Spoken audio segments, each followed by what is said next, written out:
So now we're going to talk about a state of which is basically the heart and soul of what we do, man. We're all about that retro life. We talked about the modern consoles, what the state of they are, state of video games in general. Now we're going to talk about the good stuff, the old stuff. So my question, do you feel that the retro gaming market is in a good place right now? I would say overall, that's a yes. There's some negative aspects, there's some positive aspects.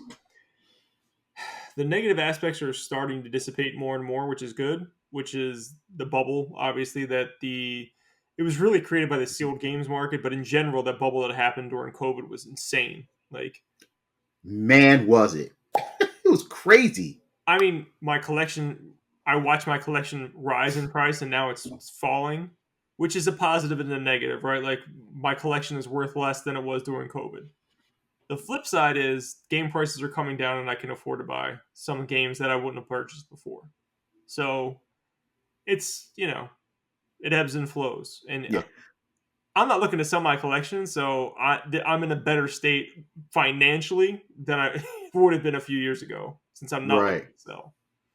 You know what? It's even though I agree, a lot of stuff is starting to fall. There's some stuff that's still kind of holding strong and going up. It depends. It I mean, depends. there's those exceptions. There's a few standouts. Like Snatcher for Sega CD, Panzer Mhm. Dragoon Saga for Saturn. Those continue to go up. But as a whole, we've always said that we feel that those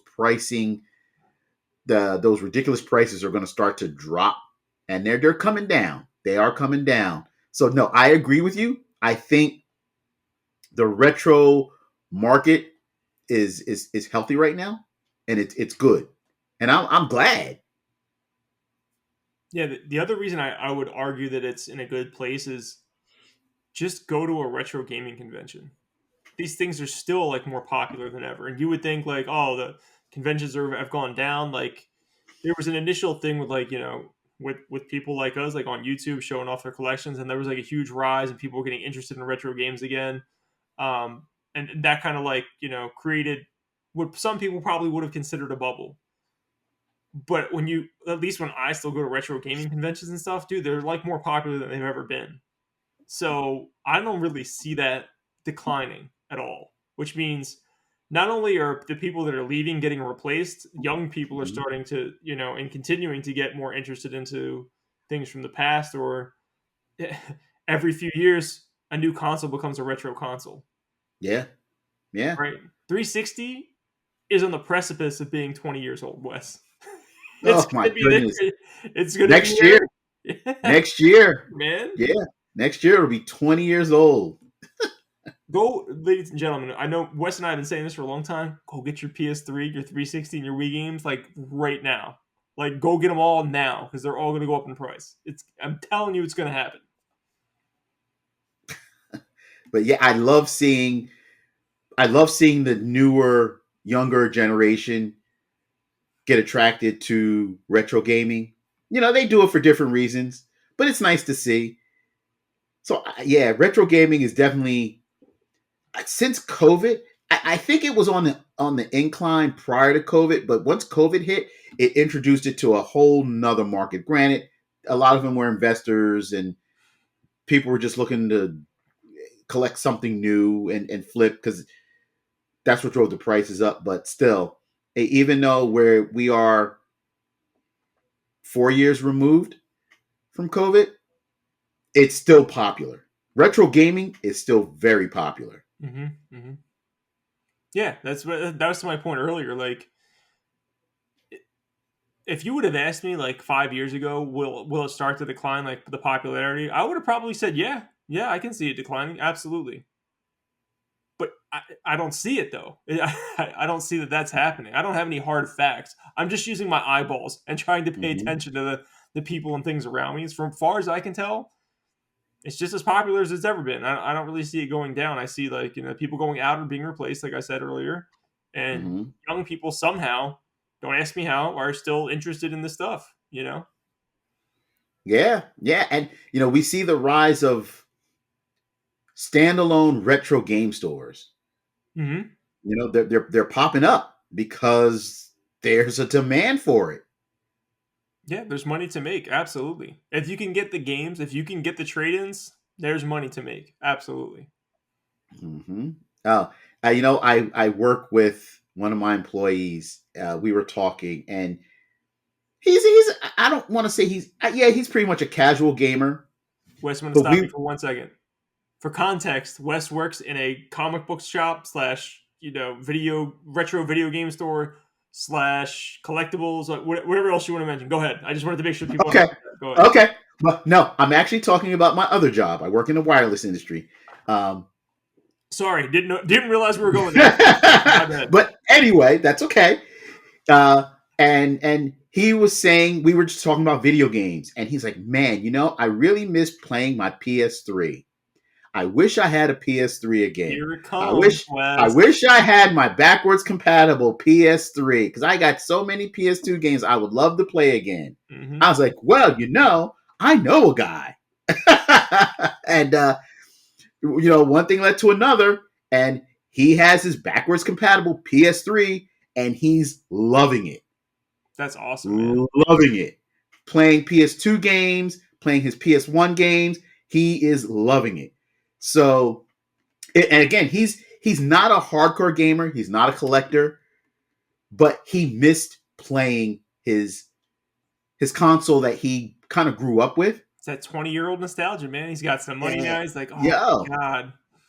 and yeah, man. So it's real. It's real. That nostalgia thing is for real. Oh, absolutely is. I had no. This whole room that I'm sitting in is mostly nostalgia, West. Like the entire stuff behind me is like all from back in the day, just stuff that I loved. Some of it's new, of course, but that's not where it started. It started. I either never gave that stuff up, or I went back and I got it back, which is Hmm. what you just explained. These people are going back and getting what they used to have. I didn't keep my original NES. You're damn sure I went back and got one though, and got the games that I cared about, or I have them all now, all of them. And I'm still discovering new games that I didn't know existed, or I would remember seeing like at a rental store and like, oh, I never rented that. It's $10. Let me check this out. Yeah, exactly. And that's the fun thing about going to retro game shops. Hmm. Uh, you see something new, even though it's been out for 20, 30, 40 years. It's like, I never knew this came out for this system. Uh huh. You always find something new, and it's a good feeling. It really is. It's true. I feel like I know a lot, like especially as far as like, I could tell you for the most part, a lot of games that came out on a lot of systems, but then you find out one, you're like, what the hell? How did I not know this? And you're like, oh, I might have to check this out. I never knew this was a thing. Nope. It was funny because I'm going back to one of our videos we did with South Jersey Games. Hmm. We did a guess the price, and he holds up a game com. A Tiger game com. What? What? But the funny thing is, it was like we started talking, and he was like, "Yeah, you can do." It had Virtual Fighter. It had Resident Evil, and I'm like, "What?" I couldn't believe that. I was I like, couldn't what are you believe it talking either. about? I never knew those things existed. Nope. But we can drop a link to the video so you can check it out for yourself. Yeah, go check that video out. That was a fun video. But it's just, yeah, like I said, you find things you never knew existed in a retro game shop, and it's a Definitely. great feeling. Yeah, and the pricing and collectible side is fun to look at. I know Wes and I do a lot of conversations around like the price of games, and like the reality is this. I really just find it fascinating for the prices of any games, whether they're like Mhm. new games to see how well they're selling, or when we talk about our collections or like where the retro game market is. I mean, it's fascinating to see that stuff go up and down, and it is exciting when a game you have becomes more valuable. That's great. I'm probably not selling it, right? I know the valuable games I have. I'm well aware of which ones they are, you know. But if I'm not selling it, it doesn't make a difference. My wife tells me that all the time. I'm like, I got this game for $5 and it's worth 60. She's like, great. When are you selling it? Because it doesn't matter if it's worth 60 now or not. I'm like, stop. Like, that's not the point. The point was I found this in the middle of nowhere. Anyway, but yeah, that's also exciting, I think, to me, and I think that's exciting to you. And I won't speak for you. I'll let you speak to it. But I think that's, a lot of the fun is like finding something that, like you mentioned, either doesn't exist or like you find something that's like, oh my god, I got this for like such a good deal, and this game is worth like Hmm. more money. Like this is awesome, Or you've just had something for 30, 40 years, and it's like you bought it when it was new for $50, and now it's worth like $1,000. Because you've never got around to opening it or something like that. Yeah, yeah. It's funny because the retro market kind of mirrors the comic market because it's almost the same thing. It's like people bought comics. Like for me, example, I bought a comic eh, 40 years ago off the rack. I think I paid $1 for it. You know, and you keep it, you put it away, you read it, you put it away, and like years later, hey, that comic, guess what? Featured a first appearance of a character that's super popular. That book is now worth $1,000. There you So go. video games is the same thing. You bought this game years ago just because you wanted it. You weren't thinking about pricing. You wanted the game. You wanted to play the game. You wanted to enjoy the game. It just so happens years later, said game is worth a lot of money.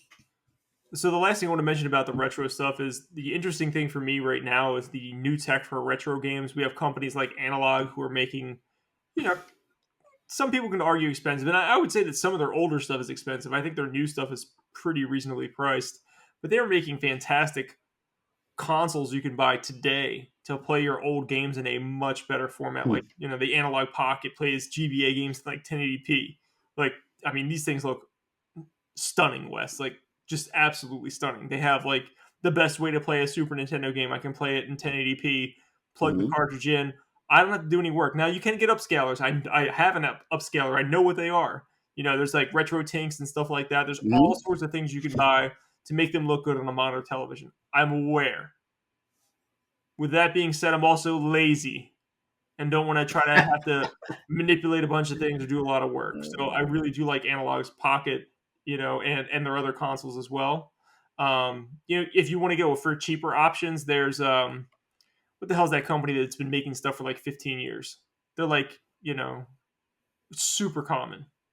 You know what I'm talking about? Hyperkin. Hyperkin.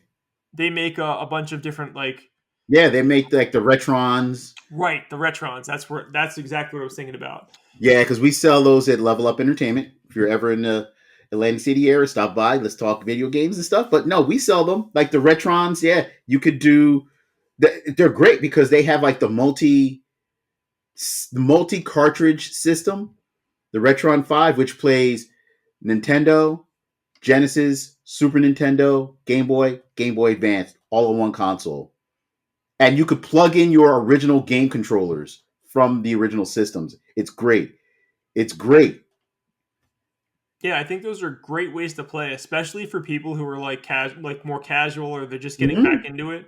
But for the hardcore, like me and you, like Analog is probably the company that we want to go with, just because they're going to give you like a better way to play your older games instead of just playing them. Okay, yeah, I agree. And I don't know if I should love you or be mad at you for introducing me to Analog. Because it's like every time they do a new announcement, I'm like, oh my god, I gotta buy this. Oh my god, I gotta buy that. I did buy the Mega SG, the Oh Sega man, one. that's one of the I best bought ones, Wes. I bought the Sega one. I bought the Super Nintendo one. I got the Turbo Duo, even though I still have my TurboGrafx 16. I did buy the Duo, Hmm. um, and I have the CD attachment for my original. So, but I'm like, it's cool. So I did buy it, and I finally got an analog pocket so I can Oh man, play my Game Boy games, and it does look really really good. dude, Uh, the Pocket might be my favorite thing that they've made so far. Dude, it looks so damn good. It's not even funny. they do look good, but it's like, oh my god! Every time they do a new announcement, I'm like, oh my god, I got to spend more money. Hey man, I don't know if you saw. I think I put it on Twitter or something like just the other day. But for the first time, Analog. When if you follow them on Twitter, they'll put out like a picture, and they're not. Mm-hmm. They're like they're kind of promoting themselves, right? It'll be like a picture of like a GBA game or something like. But they're not. They're not saying go buy my Analog Pocket or anything like that. It just says GBA, the year, the game, and then it shows you a photo of the game. And I'm sure that photo was taken in 1080p in like one of their consoles or something like that. With that being said, they've been showing those for all their systems like over time. Yesterday or the day before, for the first time ever, they showed an N64 one. That means the pre-orders are coming, Wes. The pre-orders for That, their N64 consoles will be here within the next 60 days, probably within the next 30 days. And if I don't get one of these, I'm going to burn the world down. I will have one of these somehow. Out of all the consoles they've made, this is the one that will be mine. Oh yes, she will be mine. oh, Wayne's World. we'll see. We'll see. As long as they keep pre-orders open more than 15 seconds. Well, I don't. I mean, I think the N64 is super popular, but I don't, it's not going to be as bad as the Pocket West for whatever reason. Like people like handhelds, the Pocket was like nothing I've ever seen. Every other console I've gotten from them, Mm-hmm. I really didn't have a tough time getting, except for the Pocket. Yeah. Oh, yeah. It took me a, almost a year to actually get a pocket. Yeah, I think I had to get them on the. I think I got one on the initial day that they came out, but I was like, Mm-hmm. I was late, Wes. I was like a minute to put in my order or something like that. So I got put on like the second or third like Okay. shipment. So I was like towards the end of their first round of pre-orders. Yeah, I kept missing them, and then they did the colored one. I was like, really want a purple one. Yeah, like they went on sale at like 12 noon. I jumped on at 12:01 because I was tied up doing something else, and they were already all sold out. Oh man. So then I guess Christmas of last year, they said, "Hey, there's a very small run of Game Boy of Analog Pockets. You can get it now. You can get it before the holidays." And I was fortunate enough to secure one. I got it, and it's good stuff. So yeah, when the Nintendo 64 comes out, I'll probably get that too. Oh, I'm definitely get that one. I can't even wait, dude. Bust out my N64 controllers. I even bought an extra one recently.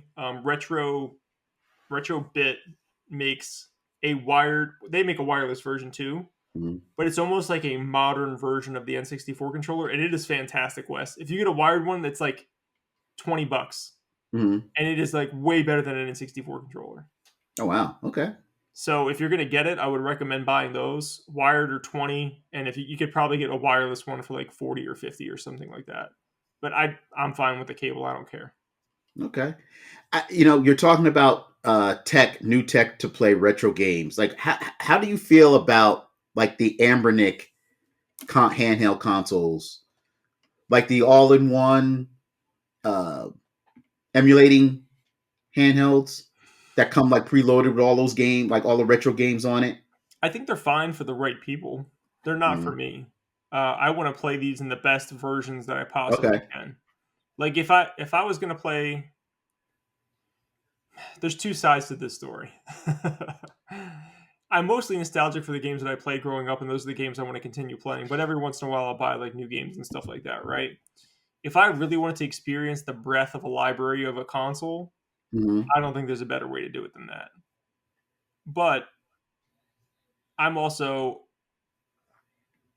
super nostalgic about like I if you're telling me I can play Bond, they're telling me Wes that I can play Bond in 4K with four people on an analog N64. I don't want any of your emulators ever. I'm going to be dead for the rest of my life doing that. If I find three other people that are willing to play with me. uh, So it just like to my point is I'm probably going to go back to a lot of the games that I love because that nostalgia is super strong. right. But to other people, it's like if you really do want to experience the breath, I don't think there's a much better way to do it than those machines that are emulating. You can get an Mm-hmm. entire system in like 2 seconds on anything. The Pocket, Oh the yeah. Analog Pocket, they got all sorts of emulators for that thing. All sorts of emulators. Yeah, because I mean they're pretty cool. And like you said, especially if you want to experience like the whole breadth of a console Like I know like the Genesis you can get, they usually come preloaded with like 800 Genesis games Right. or 1200 Nintendo games and 800 Super Nintendo games. And it's good because you get to experience a lot of the stuff that's hard to find. Right. That's super expensive. Yes, the very expensive stuff. It's a great way to play that stuff. I definitely agree with that. Yeah, so that's another alternative. It's a good way to experience retro games. If you just miss playing the game, that's a good alternative. Yeah. Yeah, Yeah. if I just wanted to play these games and not collect them, that's certainly what I would be doing. It saves you space, time, money, Oh, for real. everything. There's almost no reason not to unless you're like me or you who wants to actually collect this stuff. Like there's no reason at all, honestly. Yeah, yeah. So that was a thought, and then another tech gadget that's out there for retro games is the Evercades.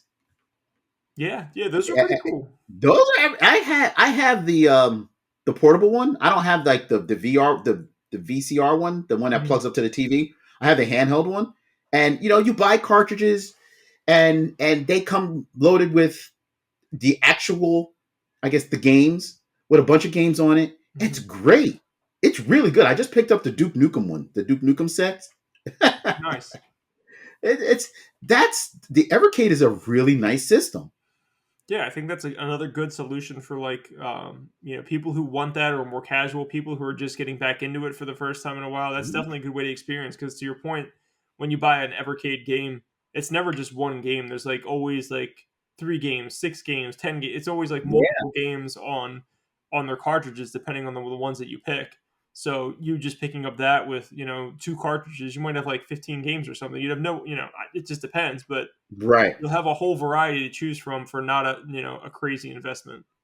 Yeah, and they're fully licensed Yep. games, so they're not bootlegs or anything like that. Right. And they're great because like there's the Sunsoft collection. There's a Data East collection, which comes with a bunch of Data East, some arcade games, some console games. Hmm. Oh yeah, it's great. It's a really good way to experience the retro life. Um, and it's on the go. It's great. Love it. Love it. Love it. Yeah, I don't own one, but they're definitely cool systems for sure.